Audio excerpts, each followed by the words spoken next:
Essa escultura foi feita aqui e nós podemos resumir a escultura falando ou usando uma palavra só, aliança. Tá? Essa escultura é difícil ver, mas tem aqui 3 histórias bíblicas que têm a ver com a palavra aliança. Tá? A gente pode ver, você consegue ver aqui? Com bode. Um carneiro, exatamente, o sacrifício de Isaac. A gente pode ver o sonho de Jacó, vendo os anjos subindo e descendo. E a gente pode ver aqui a primeira conquista da primeira cidade aqui na Terra Prometida, a cidade de Jericó. Tudo tem a ver com a aliança de Deus com o povo de Israel. Por que eu digo isso? Por que é bom falar aliança? E por que é bom também, talvez, encerrar aqui o nosso tour, o nosso roteiro e o nosso passeio? Porque a palavra aliança tem muito a ver com esse local que se chama Jaffa. Nesse local é o local onde o apóstolo Pedro veio, e a gente leu essa passagem, vendo uma visão, tá, que mudou completamente o rumo do cristianismo, ou daquela comunidade messiânica. Vocês lembram do que Denise leu, Atos 10, a respeito de Pedro, que estava com fome, subiu no terraço da casa de Simão, o curtidor de carne, e de repente ele teve uma visão, ele viu o sol descendo, e nas 4 pontas do lençol que ele viu, animais imundos. Ele viu animais imundos, animais que os judeus não podem ver, tá? Ele viu ali porco, ele viu ali frutas do mar, ele viu camelo ali, o judeu também não pode comer camelo. Ele viu muitos animais, e aí ele ouviu a voz falando a ele: Pedro, mata e come. E Pedro, como ele era judeu, crente, pessoa que seguia a lei, falou: Senhor, não posso comer uma coisa dessa. Mais uma vez ouvindo a voz falando a ele: Pedro, mata e come.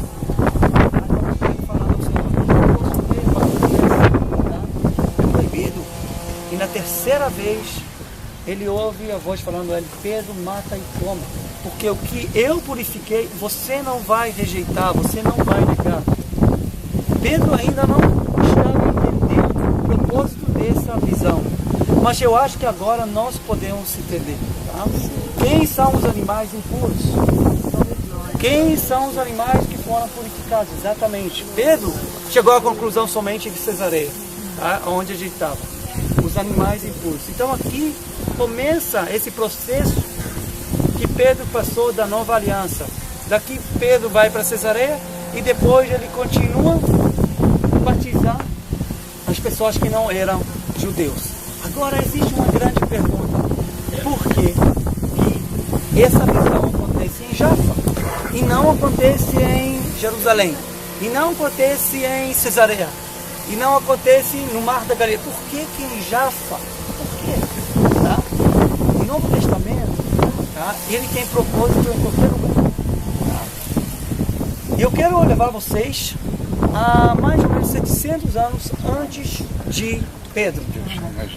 Houve um rapaz, um profeta diferente, que foi chamado para profetizar na cidade de Nínive.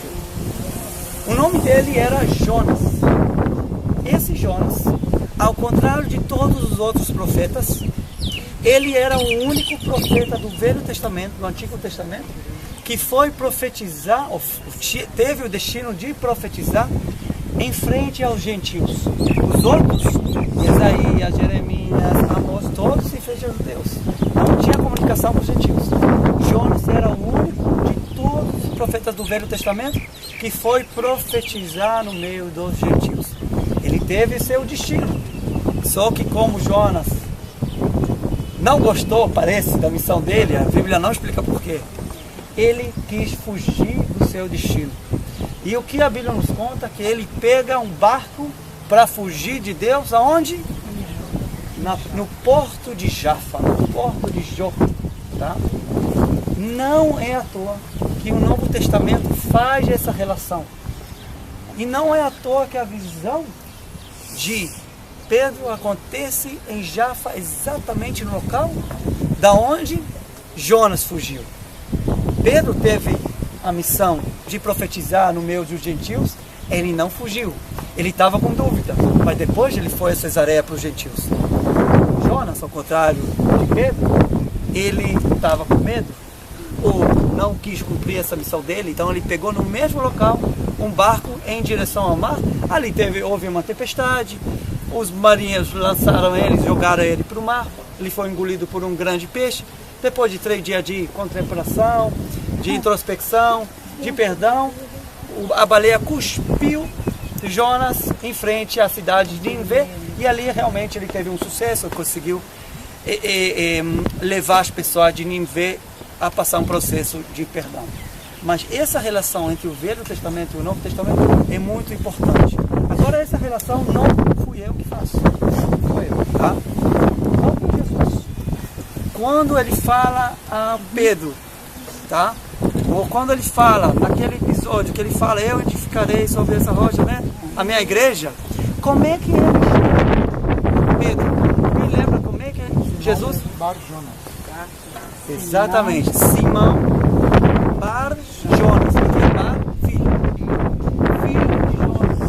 Bom, Jesus que faz essa relação. Jonas não é o nome do pai de Pedro, tá? Eu quero deixar claro, tá? Jesus fala para ele o seguinte: você, Pedro, você é filho espiritual de Jonas, porque você vai ter o mesmo destino que nem Jonas. Você vai profetizar no meio dos gentios. Por isso, o trabalho espiritual de Pedro começa aqui na cidade de Jafa e não em Jerusalém. Aqui ele teve a visão e aqui começa a era dos gentios. Aqui Pedro teve uma visão, ele foi para Cesareia, ali aconteceu o que aconteceu, e o resto já é uma história, e por isso vocês já estão aqui nesse momento, tá bom? Então, a gente vai achar um cantinho, era muito tempo atrás, e certo dia chegou e a Medusa, ela encontrou com o rei da cidade. Ela falou para ele o seguinte: se você quer que eu pare de perturbar a cidade, você precisa sacrificar alguma coisa bem preciosa. E aí o rei começou a pensar, e a Medusa falou para ele: não precisa pensar não, eu sei o que eu quero. Eu quero engolir a sua filha, a filha mais bonita. Tá? E o rei não sabia o que fazer, mas ele era o rei da cidade, então decidiu realmente sacrificar a sua própria filha. E naquele mesmo dia, ele colocou a filha, vocês estão vendo aquela bandeira de Israel lá? Sim. Naquela região, ele colocou no barco a filha dele. Tá? A cidade toda estava aqui assistindo esse espetáculo, entre aspas, esperando a Medusa engolir a filha do rei. E aí, naquele momento, entra na história, tá, um grande herói, Perseus. Tá? Quando Medusa foi engolir a filha do rei, Perseus apareceu com um grande espelho, mostrando o espelho para Medusa. Ela, vendo o reflexo dela, vendo o rosto feio dela, ela ficou e virou uma pedra, uma estátua, uma pedra. Até hoje a gente pode ver, tá, as pedras de Medusa, porque depois o herói Perseus cortou em pedaços, tá, o corpo dessa Medusa. E até hoje a gente pode ver as pedras de Medusa, tá? É uma lenda, tá? E as pessoas de Jafa acreditam que realmente aconteceu aqui. Aparece na mitologia grega, tá? E agora vamos. Gente, queria aproveitar esse momento. Por você, a gente vai fazer uma atividade. Só para não acrescentando alguma coisa no que foi falado pelo Lorena. Sobre o livro de Jonas. O livro de Jonas a gente viu que é um livro profético, de fato, né? Ponta aqui para agora para Pedro, que vai trazer o Evangelho agora para os gentios. E a história de Jonas é uma história muito interessante. Estava falando com o Oren há pouco. É Nínive, que Deus chama Jonas para pregar. Deus chama Jonas para pregar em Nínive. Nínive era a capital da Síria, que era um dos inimigos ali do Egito. Na verdade foi a Síria que... Perdão, do Israel. Foi a Síria que destruiu ali o reino do norte. Os Israel eles tomaram aquele povo. E depois que Jonas é engolido lá pelo grande peixe, Deus parece que dá uma segunda oportunidade para Jonas, né? E Jonas fala o seguinte: não levou. Porque Jonas não estava muito interessado que aquele povo fosse abençoado. Mas Deus queria abençoar aquele povo. Deus já falou o seguinte: Jonas, você chega lá e avisa aquele povo que em 40 dias eles vão ser destruídos. E aí Jonas parece que querem um oi vai, né? Para dizer que eles seriam destruídos. Aí Jonas topa, aí Jonas começa a pregar a palavra lá, começa a falar de Deus, e aquele povo se converteu de uma tal forma, o povo houve um arrependimento genuíno, o povo se voltou ao Senhor, e Deus falou o seguinte: cara, não posso mais destruir esse povo. Aí Jonas foi se queixar com Deus: Deus, mas tu não falou que ia destruir o povo? E Deus fala: cara, Jonas, como é que eu posso destruir esse povo agora que se arrependeu e se converteu a Deus? O povo, na verdade, foi abençoado. E aquele povo de Nínive simbolizava, ou seja, contava para gente que éramos aqueles que estavam desconfiados para Deus, unidos pelo pecado, e que, como Pedro, agora, se Jonas é um apontamento profético a Pedro, aquele povo daquela cidade é um apontamento profético daqueles que não tinham Deus, dos gentios, mas que foram incluídos porque se converteram através de Deus do Senhor, né?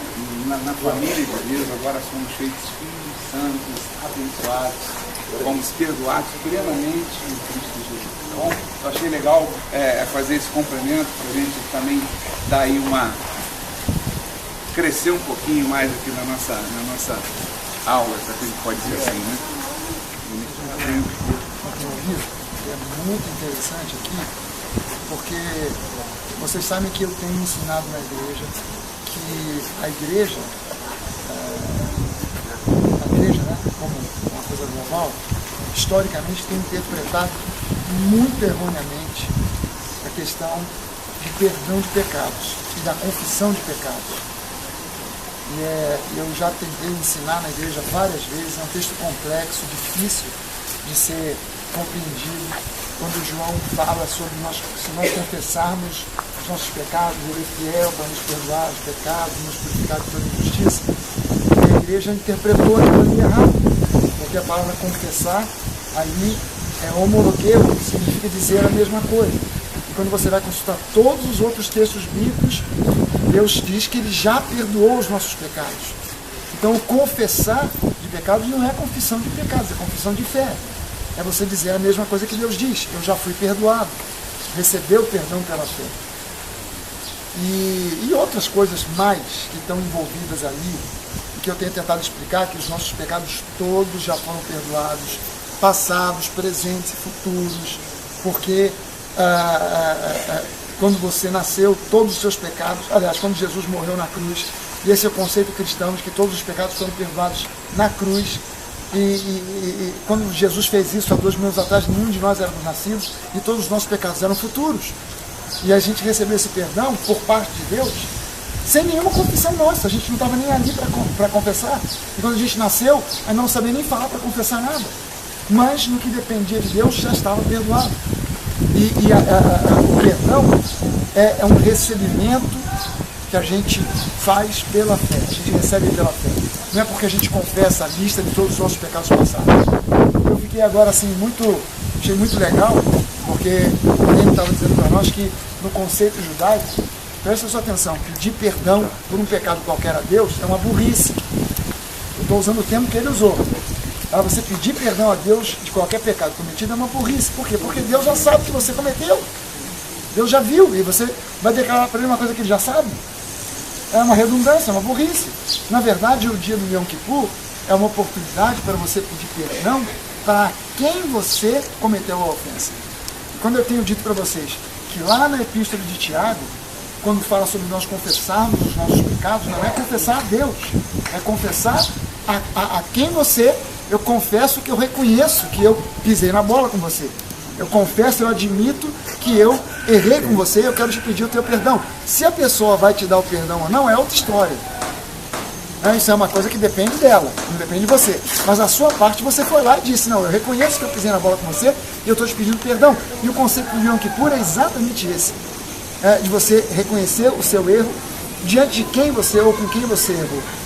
Então, na verdade, a ceia não é um momento para você pedir perdão de pecado algum cometido. É o momento de você agradecer a Deus pelo perdão concedido. E se você, por um acaso, cometeu um pecado contra alguém, pisou na bola contra alguém, vai lá e resolve com a pessoa. Não fica carregando aquela mochila de pedra nas costas. Se alivia daquilo, confessa, fala com a pessoa, pede perdão, tenta resolver com ela. Você não tem a garantia de que você vai receber o perdão dela. Pode até ser que a pessoa te humilhe. Não recebo, você foi um canalha, você foi isso, você foi aquilo, você foi um cretino, você não vale nada. Ok, eu abaixo a cabeça e humildemente vou embora. Mas a minha parte diante de Deus e da pessoa, eu fiz. Então agora, nessa última ceia que a gente vai celebrar aqui, é o momento de você agradecer. A gente enfatizou, eu enfatizei na última ceia, a gente discernir o corpo, né? Saber que pelas pisaduras do Senhor Jesus nós fomos sarados. Eu quero convidar você agora para se lembrar do perdão que foi concedido e dar graças a Deus, porque Ele não tem nada, absolutamente nada contra nenhum de nós aqui. Deus não está olhando para nós hoje pensando assim, olha, mas aquilo ali você não confessou ainda.